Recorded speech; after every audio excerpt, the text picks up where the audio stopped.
Bien, bonjour à tous. Merci beaucoup d'avoir fait le déplacement depuis très loin, certains d'entre vous, depuis Paris, pour la plupart. Je voudrais commencer par remercier généralement chef de gouvernement Laurent Le Syn, qui est directeur de DGAP Hydrodynamique, qui nous accueille aujourd'hui. L'équipe de communication de la DGA, Madame Dars, M. Bertrandi et M. Eric Ruloff de la communication de Val de Reuil, qui ont organisé ce point presse délocalisé. Et je voudrais saluer particulièrement la municipalité de Val de Reuil, qui nous fait l'amitié et l'honneur de sa présence aujourd'hui, M. l'adjoint-maire, M. Coquelet et M. le directeur de cabinet du maire, M. Toutain.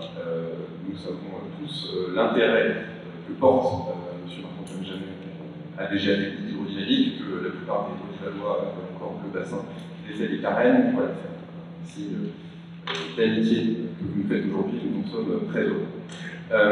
Pour ceux qui ne sont pas familiers des points de presse du ministère des Armées, nous venons toutes les semaines un point presse pour faire un état des lieux des actualités du ministère, des ministres, Mme Parly, Mme Darrieussecq, pour faire un carottage en profondeur sur un sujet particulier. Ça peut être le cyber, ça peut être le spatial.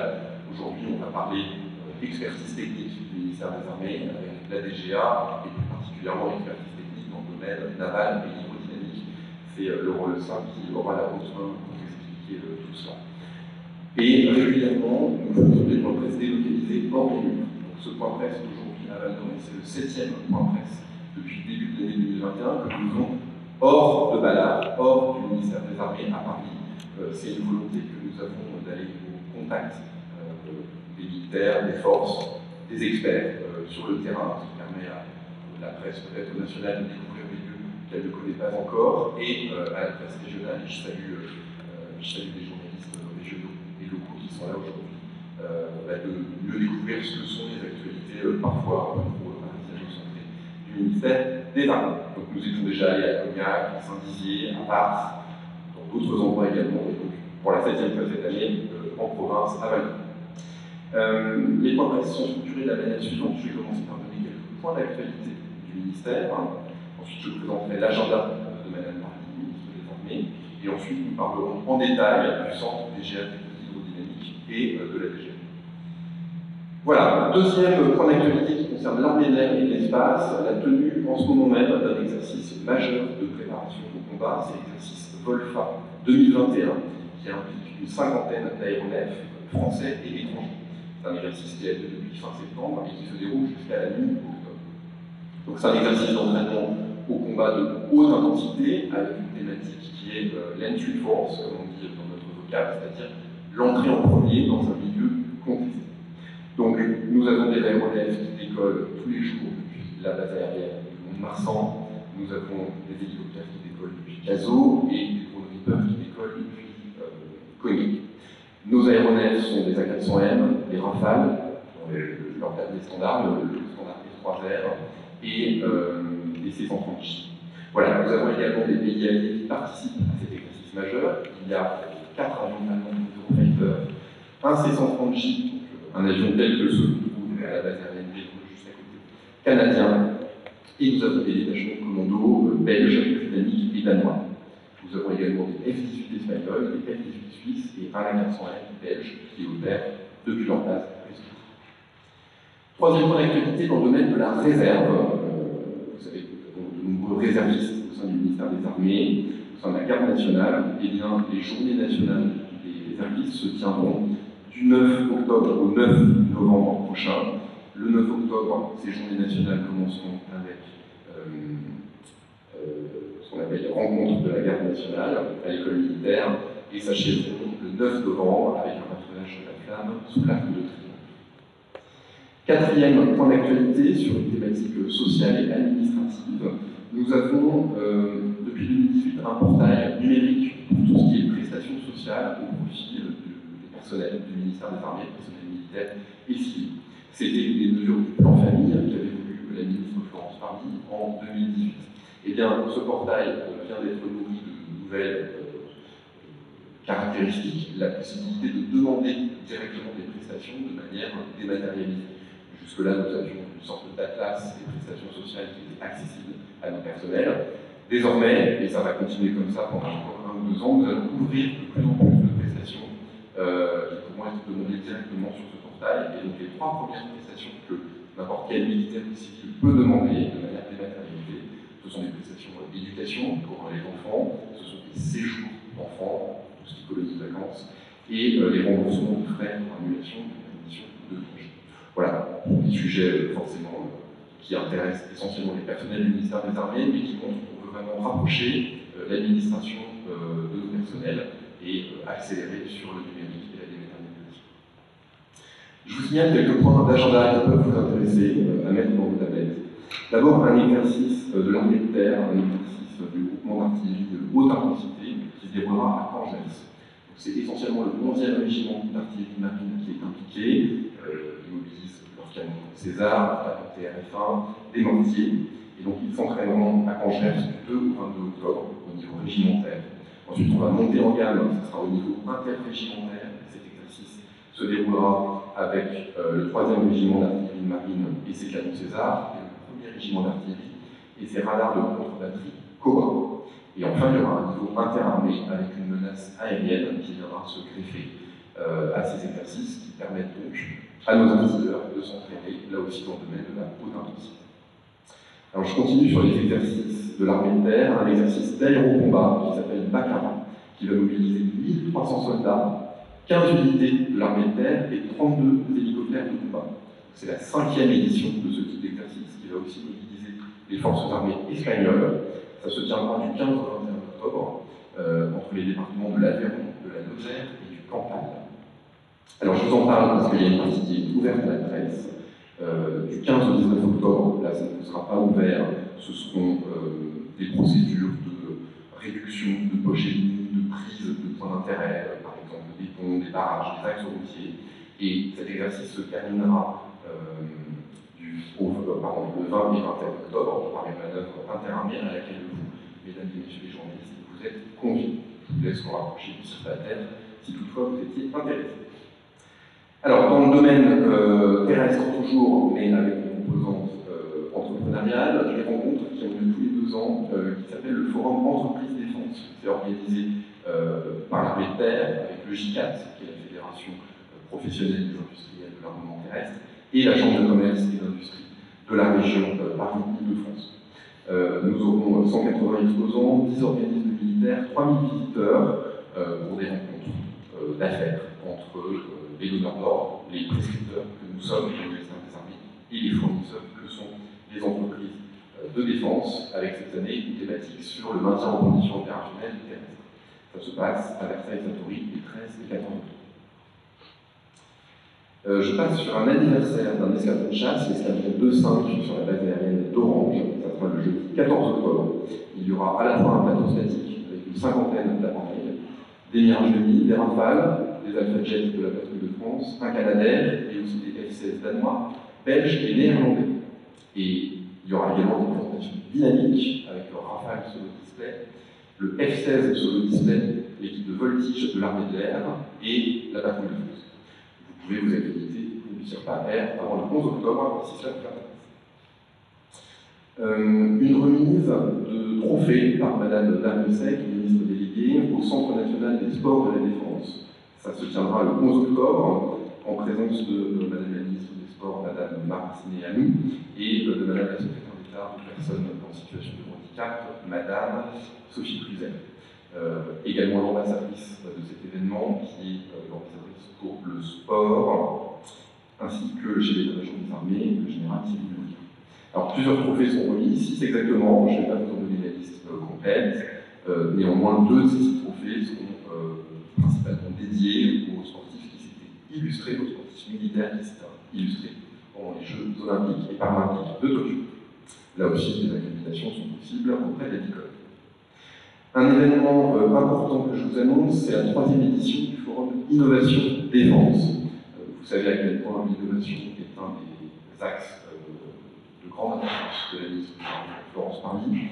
Ce forum il est là pour faire se rencontrer tout l'écosystème de l'innovation, qu'il soit public ou privé. Donc ça se passera à l'espace Champéret du 25 au 27 novembre. Il y aura différents espaces, il y aura un espace de débat, de conférence, on parlera intelligence artificielle, quantique, biomimétisme, new space, énergie nouvelle. Il y aura un espace de rendez-vous B2B pour les entreprises, une zone d'expérience, de test avec des démonstrations. Donc, il y a une centaine de projets qui vous seront présentés avec des démonstrations très concrètes, que je vous en donnerai la liste un peu plus tard. Et puis un espace de speed testing pour du recrutement sur quelques-uns de nos métiers prioritaires. Je rappelle pour tous les 126 000 personnes, cet espace est un des moyens de vous faire connaître. Je parle là aux jeunes qui sont intéressés pour rejoindre le ministère des Armées. Voilà les points d'actualité que je voulais porter à votre connaissance. Je vais maintenant vous présenter l'agenda de Madame pour la semaine prochaine. Alors, lundi 11 octobre, la ministre des Armées aura un déplacement sur les thématiques industrielles dans le sud-ouest.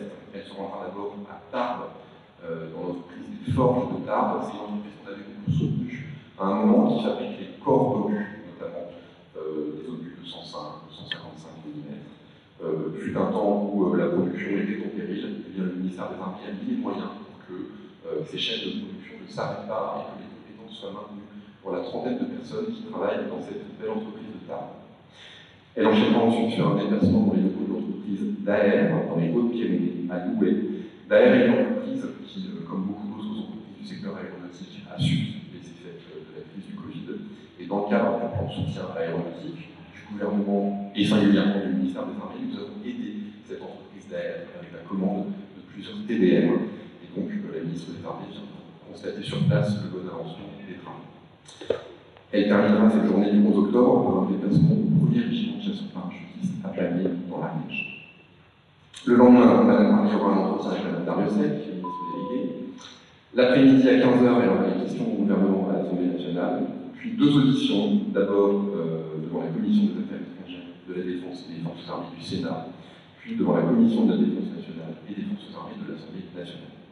Ces auditions sont publiques. Le lendemain, elle aura un conseil restreint et un conseil ministérialisé. Et l'après-midi, elle sera à Orléans pour un comité stratégique du ministère des Armées sur la thématique du maintien en conditions opérationnelles. Vous vous souvenez que dès son arrivée, Mme Marly avait pris à bras-le-corps la question de l'entretien, de la réparation de nos aéronefs pour augmenter leur disponibilité. Des progrès tout à fait manifestes ont été la conséquence de ce plan stratégique de Mme Marly. Donc, ça sera l'occasion de faire un point de situation sur cette question importante du MCO aéronautique. Le jeudi 14 octobre, elle se déplacera à Creil, au centre de formation interarmée au renseignement. Et le lendemain, le vendredi 15 octobre, elle se déplacera à Avord, dans le Cher, sur la base aérienne 702, pour se faire présenter de nouvelles infrastructures militaires sur la base. Voilà, j'en ai terminé avec à la fois les points d'actualité et l'agenda de la ministre des Armées. Si toutefois vous avez des questions sur ce dont on vient de parler ou sur d'autres points d'actualité, je suis maintenant à votre disposition. Eh bien, s'il n'y a pas de questions, sachant que je suis à votre disposition toute la journée de toute façon, comme tous les jours, je vais demander à Laurent Le Saint de me rejoindre, s'il te plaît, Laurent. Et donc, on va maintenant parler DGA, ce que je vais faire un petit peu, et beaucoup de DGA hydrodynamique, ce que fera le directeur du centre. Je voulais peut-être, pour ceux qui ne sont pas totalement familiers du ministère des Armées, essayer de vous expliquer simplement à quoi sert la DGA, qui est un organisme dont on entend souvent parler, mais dont je ne suis pas sûr que tout le monde comprenne à quoi il sert. Souvent, quand on parle de la DGA, on pense aux gros contrats d'armement. C'est souvent à ce moment-là qu'on entend parler de la DGA, quand on passe un contrat pour le prochain avion de combat, le SCAF, quand on passe un contrat pour le porte-avions de nouvelle génération, on entend parler de la DGA. Quand il y a des grands contrats à l'exportation, récemment la Grèce, l'Égypte, la Croatie, on entend parler de la DGA comme l'acteur un peu clé du ministère des Armées qui accompagne ces exportations d'armement dont nous avons besoin pour avoir un modèle d'armée complet et une industrie de défense qui tient sur les deux jambes.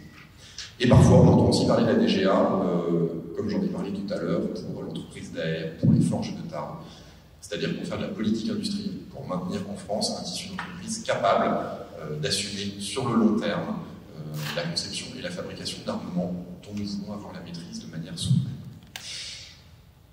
Mais ce dont on parle moins, et qui est pourtant l'ossature de la DGA, c'est la direction technique. Ce sont les experts de la DGA. Et ici, vous êtes dans un peu le sein des saints de ce que peut être l'expertise technique au sein de la DGA. C'est le cœur de métier de tout le monde à la DGA. Il n'y a pas un directeur de programme à Paris, il n'y a pas une personne responsable de grands contrats d'armement export à Paris qui ne soit pas passée par un centre d'expertise et d'essai de la DGA et qui ne se soit pas formé dans un centre comme celui de Val-d'Oreuil. C'est vraiment le cœur de métier. La DGA elle a été créée il y a 60 ans par le général de Gaulle qui voulait développer la force de dissuasion, ce qui a été réussi. Et c'est la DGA qui a été pilote et qui a placé sur les fonds baptismaux les dissuasions nucléaires en France. La DGA a aussi d'emblée, dès sa naissance, regroupé toutes les directions par milieu, l'armement terrestre, l'armement naval, les parties aéronautiques.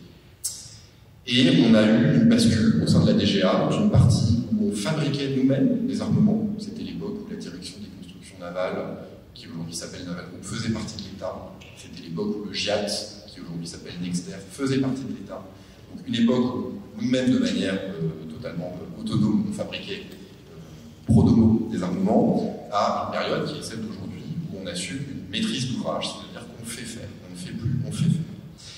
Mais c'est un peu comme vous, quand vous faites construire une maison sur un terrain que vous avez acheté. Si vous voulez avoir une maison bien bâtie, bien pensée, intelligente, pas trop chère, il faut que vous-même, vous ayez quand même quelques compétences élémentaires en architecture, avoir une idée du prix de la salle de bain, de ce qui est faisable, pas faisable au niveau des tableaux électriques. Sinon, si vous laissez la main totale à l'architecte que vous prenez et aux artisans, eh bien, c'est un peu un risque de dérapage, des coûts, des délais. Je pense qu'on connaît tous ça. C'est pas un jugement de valeur.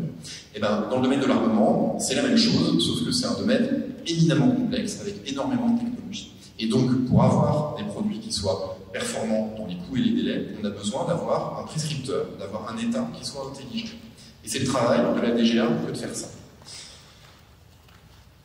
Quand les forces armées, parce que c'est les militaires qui expriment un besoin pour un nouvel armement, disent « moi j'ai besoin d'un armement qui fait ceci, ceci, ceci », et bien ensuite la DGA vient discuter avec les militaires, vient apporter son expertise pour affiner le besoin, dire ce qui est possible, pas possible, poser des questions. Vous vous souvenez de l'A400M, on a souvent parlé de cet avion qui a eu des difficultés au démarrage.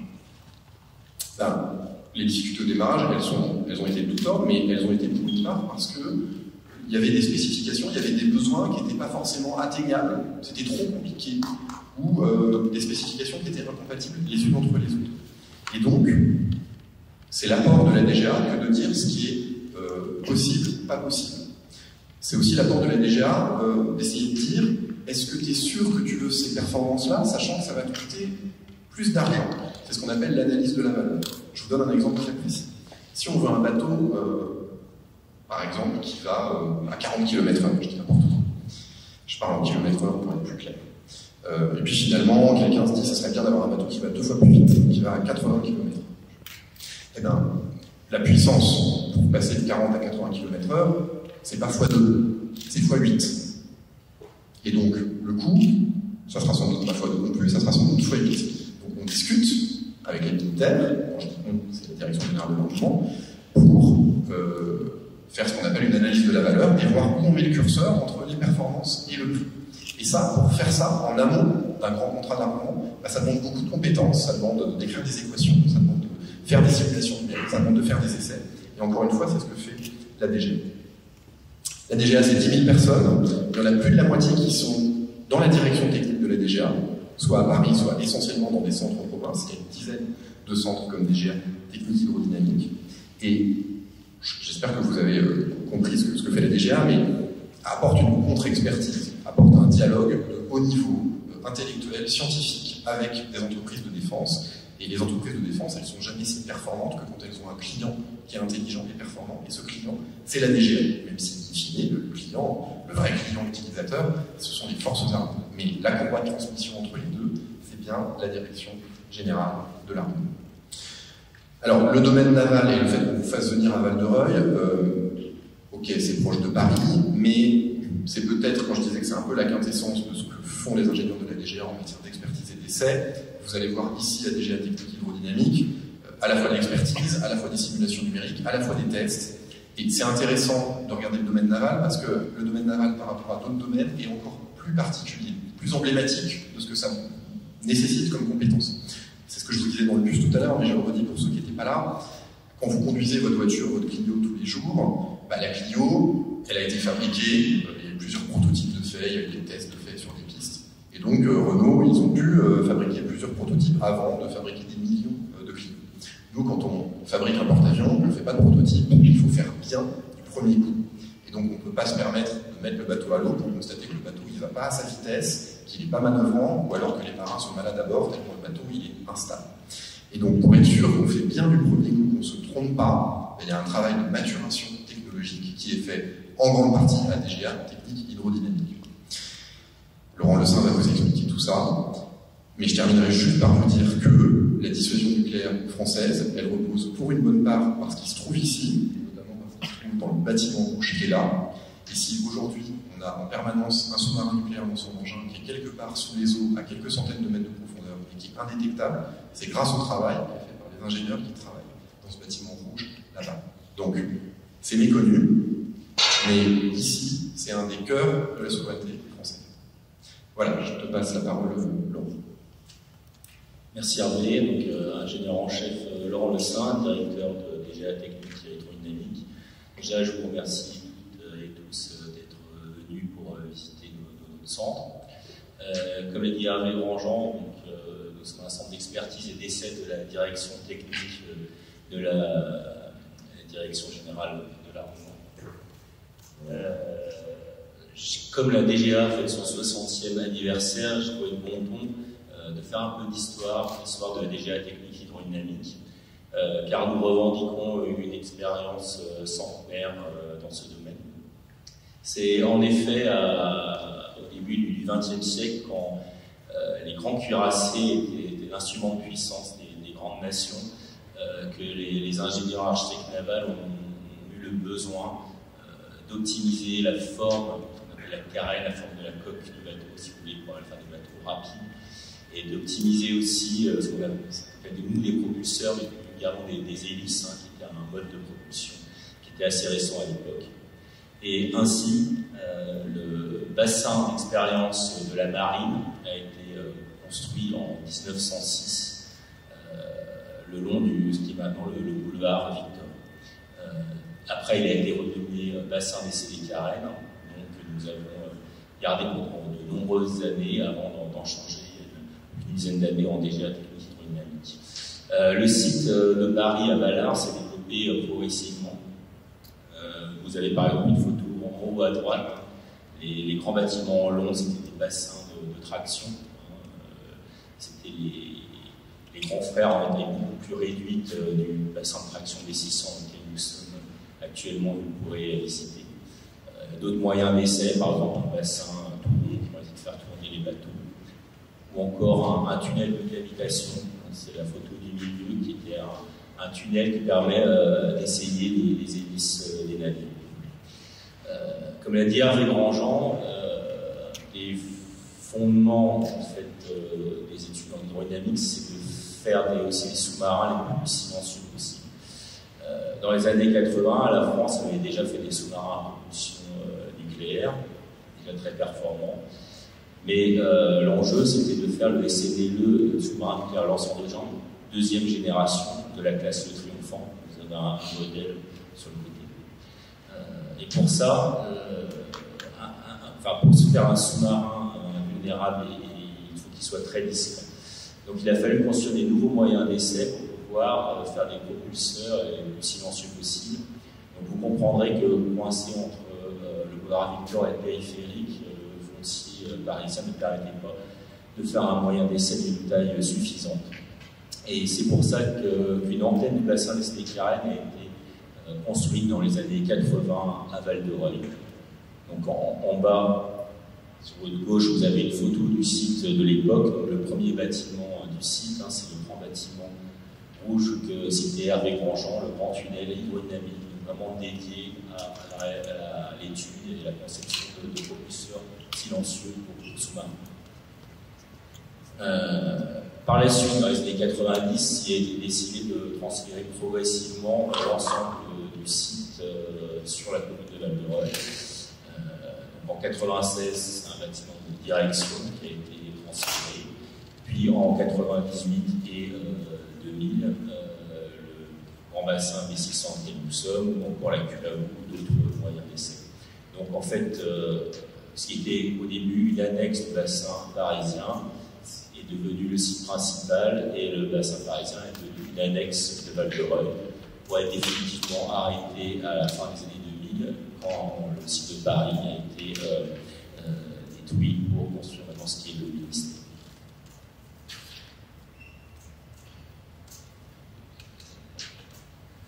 Donc je commencerai déjà par expliquer peut-être ce qu'est l'hydrodynamique. Pour beaucoup d'entre vous, c'est peut-être très parlant, pour certains non. Il y a une science sœur, on va dire, qui est très proche, qui est plus connue, c'est l'aérodynamique. L'aérodynamique, c'est l'étude des écoulements d'air, notamment pour regarder les portances, les traînées des avions, des voitures. On dit que c'est un élément essentiel. L'hydrodynamique, c'est pareil, mais pour les écoulements d'eau. Donc c'est fondamentalement l'étude de l'effet de la mer, qui est le milieu des navires, sur ce qui est leur carène, leurs hélices. Donc c'est une pierre angulaire de l'architecture navale, puisque c'est ce qui fait les grandes performances d'un navire, tel que le plafond naval, tel que la vitesse, sa capacité à manœuvrer, sa capacité à tenir à la mer. Autre point essentiel sur l'hydrodynamique navale, comme considère avec Grandjean, c'est que dans le naval, il n'y a pas de prototype. Voilà. Contrairement à un avion, une voiture, on peut faire un prototype, on peut le reprendre, faire un premier de série. Les essais au modèle que nous faisons ici à Val-de-Reuil, c'est la seule validation des performances d'un bâtiment de surface ou d'un sous-marin avant les essais mer du premier de série. Si les essais mer du premier de série se passent mal, c'est un peu tard pour reconstruire. Donc nous devons faire bien du premier coup. Autre point très important, c'est que l'hydrodynamique, ça ne se regarde pas à la fin de la construction d'un navire, c'est bien quelque chose qui accompagne le navire dès les phases très amont de faisabilité, quand on se pose la question typiquement de quelle puissance propulsive il faut installer à bord d'un navire. C'est bien au tout début, avec des modélisations et des essais d'hydrodynamique, qu'on peut le déterminer. Ainsi, nous, pour passer à la planche d'avant.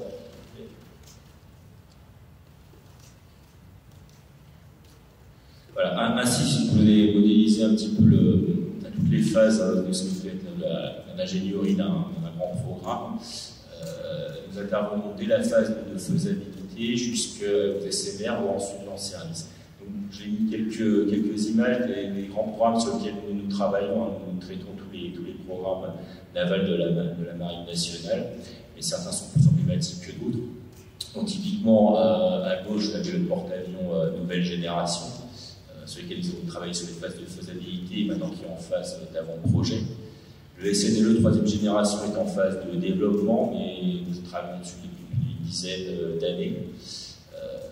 La frégate de défense et d'intervention, elle est en cours de construction, mais on a encore des essais à faire pour pouvoir valider en fait, les formes telles que construites et prédire le comportement du navire qui contrôlera le navire dans ses essais mer.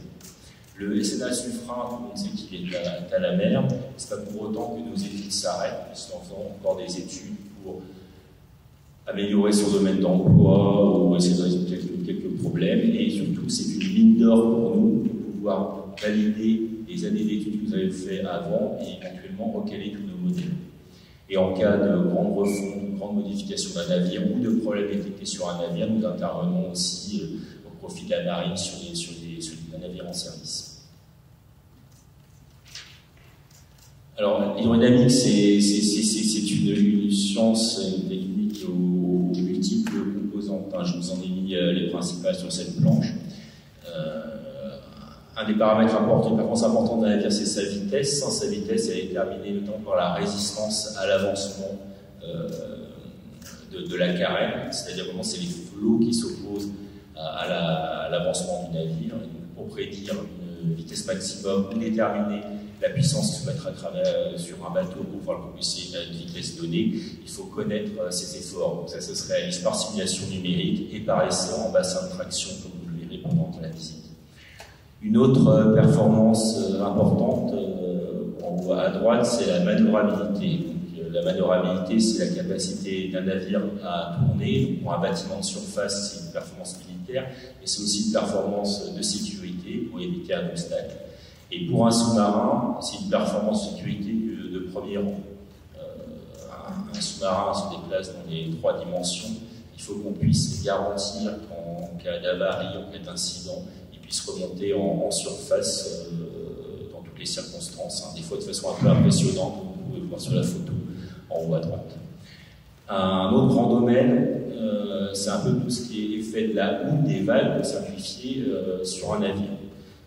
Il ne s'agit pas, pour un paquebot, il s'agit que les passagers soient pas le mal de mer, c'est le cas aussi pour un équipage de bâtiments de surface de la Marine nationale. Il y a aussi des performances opérationnelles très importantes qui sont attachées. Vous comprendrez que de mettre en œuvre un hélicoptère sur une frégate, par mer très calme, c'est déjà compliqué. En pleine tempête, c'est quasi impossible. Donc, il faut optimiser les formes des bateaux pour pouvoir repousser cette limite où le navire aura un comportement un peu trop erratique et va pouvoir mettre en œuvre ses aéronefs. Un autre domaine important, c'est la stabilité. Un bâtiment instable, qui chavire, en général, on maîtrise assez bien quand même les critères de stabilité de nos navires. Par contre, ils peuvent subir des avaries, une fortune de mer, une collision, mais aussi une agression militaire, parce que le rôle de nos navires, c'est bien sûr de faire la guerre. Des compartiments peuvent être envahis. On peut référer au film de Titanic, par exemple. Et il faut qu'on garantisse que le bateau ne se retourne pas ou à minima qu'on puisse évacuer l'équipage avant qu'un drame arrive. Les vagues, vous voyez, ça fait bouger un bateau, donc ça va beaucoup solliciter toutes ces structures. Et donc les vieillir, les structures elles peuvent très bien résister au départ, au dommage du bateau, mais au bout de 10, 20, 30 ans, se produire des fissures, voilà. Donc tout ça il faut qu'on le suive, et donc on est aussi expert en structure de bâtiments de surface et à la fatigue de ces structures soumises à la vie. L'autre point important, alors nous sommes concepteurs des propulseurs, enfin, des hélices, nous avons ça propulseurs, des grands navires de la Marine nationale, donc porte-avions, frégates et surtout les sous-marins. Parce que la discrétion acoustique d'un sous-marin, c'est un enjeu de souveraineté, puisque garantit son invulnérabilité. Sous l'eau, on ne peut pas voir, par contre, on peut entendre. Et ce qui s'entend, c'est le bruit. Et le bruit d'un propulseur, dès qu'un sous-marin va un peu vite, c'est ce qui sort le plus. Donc, nous sommes experts en conception, notamment de propulseurs de sous-marins, et en tout ce qui est signature acoustique dans l'eau. Et hydroacoustique. D'autres domaines un peu plus annexes mais quand même importants, c'est que nous avons des navires militaires et nous intéressons au lancement d'armes, notamment des torpilles d'un sous-marin, un phénomène un peu compliqué. Et aussi à tout ce qui est divers bouées, sonars qu'on peut remorquer derrière nos navires ou nos sous-marins. Pour faire tout ça, il faut aussi avoir d'autres domaines d'expertise, c'est-à-dire savoir concevoir nos moyens d'essai, les améliorer, les entretenir, concevoir des maquettes. Si la forme extérieure est bien celle du navire qui est envisagée, tout ce qui est à l'intérieur, instrumentation, autorisation, c'est conçu à DGATH. Et autre domaine important, on fait beaucoup de simulations numériques et c'est très gourmand en temps de calcul. Si on ne calcule pas ça sur un PC du commerce, donc nous avons aussi beaucoup d'expertise en méthode de calcul et en calcul de grandement parallélisé sur des clusters de calcul. Alors les principaux moyens, vous allez pouvoir en visiter certains. Il y a le grand tunnel hydrodynamique dont on a parlé. J'ai fait un pendant avec l'aérodynamique, certains d'entre vous connaissent les grandes souffleries peut-être de l'Onera. Le grand tunnel hydrodynamique, c'est la même chose, sauf que c'est une boucle d'eau. Donc il y a une pompe qui fait circuler de l'eau dans un grand tuyau, pour parler très simplement. Et le modèle d'essai est situé dans ce tuyau. Sa grande particularité, hein, c'est un des moyens qui est unique en Europe, et il y en a à peu près trois dans le monde. Hein. C'est d'être extrêmement silencieux pour avoir le bruit de fond le plus faible possible afin d'écouter justement ce qu'on recherche, c'est-à-dire le bruit que va faire le propulseur de sous-marin. Autre grand moyen qui se trouve dans le bâtiment dans lequel nous situons. C'est le B600. C'est un bassin de traction. C'est l'inverse, donc je dis qu'au GTH, le modèle était fixe et l'eau était actionnée par une pompe. Ici, c'est un bassin fixe et on tire des maquettes dessus. Vous verrez, ces dimensions sont assez impressionnantes. C'est 545 mètres de long, ça représente 60 000 tonnes d'eau. Donc on fait beaucoup de types d'essais. Les principaux, c'est la résistance à l'avancement, donc les efforts de l'eau sur une carène, avec ou sans boule, c'est un générateur de boule. Et voilà, et nous avons aussi des autopropulsions, c'est-à-dire que soit nous tirons la maquette pour mesurer ses efforts, soit nous tirons la maquette avec son propulseur qui tourne derrière pour essayer de trouver le point de fonctionnement et la vitesse maximum du navire. Alors, autre aspect très important, on dit, c'est la simulation numérique, qui est un moyen d'essai à part entière. À peu près la moitié de nos études sont faites par simulation. La simulation numérique dans le domaine de la mécanique des fluides, donc tout ce qui est dynamique et aérodynamique, c'est une chose très compliquée qui demande énormément de puissance de calcul. Et nous disposons donc d'un cluster de calcul, la colline, qui a été porté à 12 000 cœurs l'été dernier. L'autre moyen que vous pourrez visiter, c'est la tube à houle. Donc vous verrez, ces dimensions sont beaucoup plus modestes que le V600, mais il permet d'étudier toute forme de houle, c'est-à-dire de vagues sur les carènes, sur le côté, et faire des choses très impressionnantes, ce serait tout à l'heure. Quelque chose que vous ne verrez pas, c'est nos modèles libres. Donc, ce qu'on appelle un modèle libre, c'est une maquette qui est rendue complètement autonome. C'est un petit robot, on va dire. On dépose aussi cette compétence de développer ce genre de choses.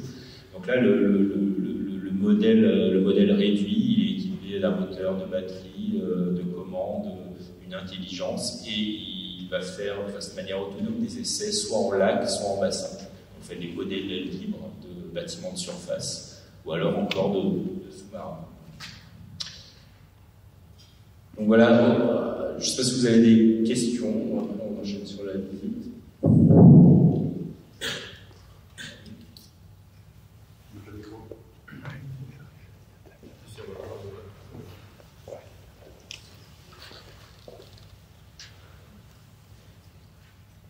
Bonjour, Thomas. Vous avez évoqué des problèmes encore sur le chiffre de parler. Les problèmes, c'est un grand mot. C'est-à-dire que pendant les SNR, on ouvre son domaine à peu près sûr de navigation, comme on l'avait prévu, puis après on va essayer de chercher les limites. Hein. On refait des essais, on recale des modèles, et on essaie d'augmenter le domaine d'emploi opérationnel. On fait encore des essais sur le SNL de deuxième génération.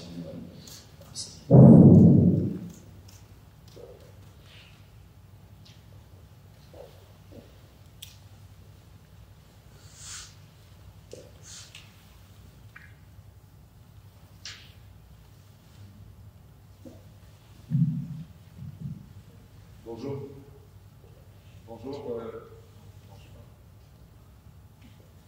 Bonjour, Xavier Levasseur, Naval News.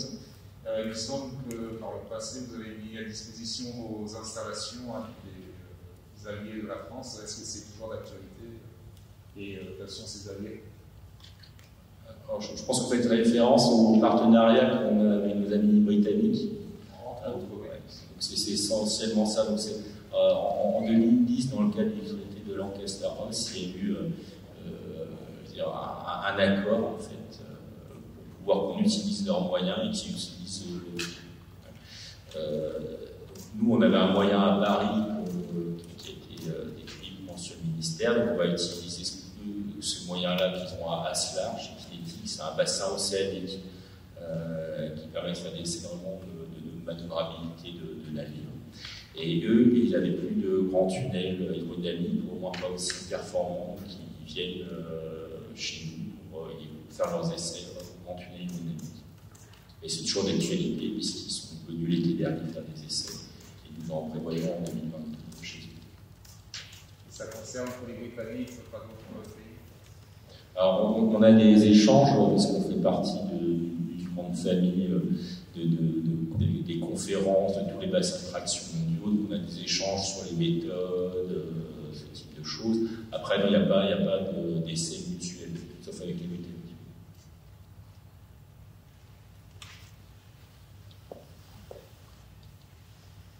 Pascal Saint-Marin, des business. Deux questions. Est-ce que où vous en êtes pour le porte-avions de nouvelle génération? Est-ce que vous commencez à travailler dessus? Et autre question, est-ce que c'est vous qui êtes chargé du design des navires, leur forme? On a vu que vous faisiez les hélices, mais est-ce que tout le reste, c'est vous qui le faites? Et est-ce que vous transmettez donc à la fin au constructeur une maquette qu'il devra respecter fidèlement? Alors, donc, question en deux temps. Donc, le porte-avions de génération, comme je l'ai indiqué, on travaille très en amont. Ça fait depuis 2018 qu'on a commencé, qu'on savait que c'était dans les cartons. On a commencé à faire du retour d'expérience au Charles de Gaulle, sur des études précédentes. En 2019, on a commencé à faire des calculs de la conception de propulseurs. Et en 2020, on a fait des essais, même avant que ça rentre, le programme soit lancé. Et on continue, en 2021, il y a une grande campagne d'essais de manœuvrabilité en lac à Castillon au printemps dernier. En 2022, il y a encore des essais puisque la forme va évoluer, on va accompagner le programme pendant des années comme ça. Après, sur les conceptions des formes, sur les hélices, on est vraiment concepteur de la forme. Alors, on ne fait pas ce qu'on veut, on discute avec les chantiers Atlantique, c'est un échange. On fait le dessin. Sur les carènes, c'est plutôt l'architecte, parce que c'est bien beau de faire une belle forme, mais il faut quand même que l'architecte puisse rentrer ce qu'il veut à l'intérieur. C'est sa responsabilité de faire un navire complet. Donc le processus, c'est lui qui nous fournit des formes, éventuellement nous lui fournit des résultats, des conseils d'optimisation, ou alors il nous demande spécifiquement de travailler sur un morceau du bateau. Parce que typiquement, l'aérodynamique, ça peut faire très mal sur des petits endroits qui sont indécis. C'est sur la demande de l'architecte qu'on optimise certaines formes.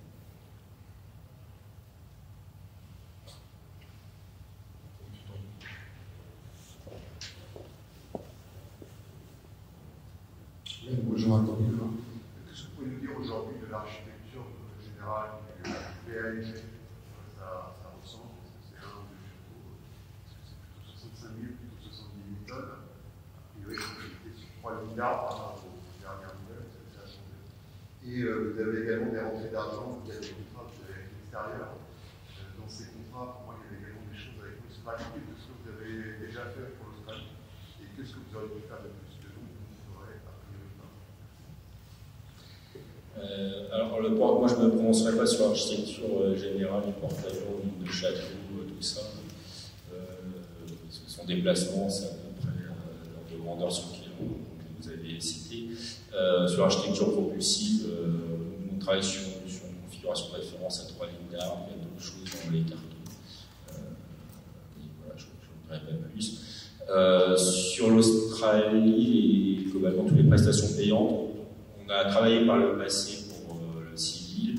Là, on avait beaucoup de charges dans le domaine militaire, donc on travaille essentiellement pour l'activité. On avait en effet sur l'Australie un contrat avec Naval Group, des prestataires de Naval Group, et on a fait des essais, des études dessus, et tout ça s'arrête brutalement il y a quelques semaines. Moi, je voudrais rajouter quelques points. D'abord, Laurent, la charge représentée par les travaux au profit de l'Australie via Naval Group au centre des GA techniques hydrodynamiques représentait à peu près 5%. La charge, dans un contexte où le directeur en a parlé, la préparation des programmes futurs PANG et SNLE 3G sont extrêmement consommateurs de ressources, donc il n'y a pas d'impact sur l'activité du centre et son plan de charge lié à l'arrêt de l'Australie. C'est le premier point. Et le deuxième point, je voudrais revenir sur la question de M. Levasseur sur la coopération avec le Royaume-Uni. Cette coopération aux bornes du domaine hydrodynamique se poursuit. Nous faisons des essais à Aslar, ils viennent faire des essais au Grand Tunnel hydrodynamique. Donc tout cela est préservé. Maintenant, il y a une relation franco-britannique qui est en ce moment évidemment compliquée. Il ne vous aura pas échappé qu'une réunion entre Mme Parlier et son homologue a été annulé au mois de septembre suite aux annonces sur le partenariat AUKUS. Encore une fois, dans le domaine hydrodynamique, il n'y a pas d'impact, mais il y a un questionnement sur la relation de défense franco-britannique en ce moment. Est-ce que vous avez d'autres questions, que ce soit sur l'hydrodynamique ou sur autre chose? Si la réponse est non, on va gentiment se mettre en route, merci beaucoup Laurent, pour la visite des moyens.